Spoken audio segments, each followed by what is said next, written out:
What's up mga ka-faith? Ka-faith lang at huwag kang bibitaw hanggang matapos ang video na to.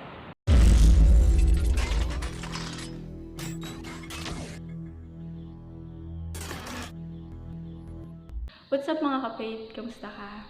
Alam ko iba sa ating naghihintay ng mga prayers natin. Kaya itong verse na to ay para sa'yo. Sa Jeremiah 29:11, "For I know the plans I have for you, declares the Lord, plans to prosper you and not to harm you, to give you hope in the future."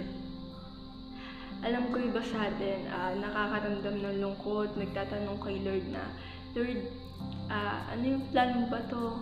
Lord, nasaan na yung mga prayers ko? Lord, kailan may bibigay? Tatanong, Lord, kailan ako magtatrabaho, mag-aaral? Lord, asan yung right person para sa akin? Pero patuloy na magtiwala tayo sa Kanya dahil may maganda plano si Lord para sa'yo. Sometimes nakakaramdam tayo ng takot, lungkot, minsan naku-confuse tayo or hindi sigurado sa mga bagay. Pero patuloy na maglingkod tayo sa Kanya, magtiwala tayo sa Kanya kasi may magandang plano si Lord para sa iyo at para sa akin. This verse reminds us that God knows what He's doing, even we don't understand. God has a good plan for us. His plan is to help and not to hurt us. Patuloy na yung mga plan ni Lord, patuloy na mas makakabuti sa atin kaysa sa mga plano natin. Minsan, hindi tinutupad ni Lord yung mga plano mo dahil may magandang plano si Lord para sa'yo. Wini-wait lang ni Lord yung perfect time, right place, right person, right answer to your prayers. Kaya patuloy na maghintay tayo sa plan ni Lord dahil yung plan ni Lord mas better sa plan mo. God has a perfect plan sa mga plano mo, sa mga prayers mo.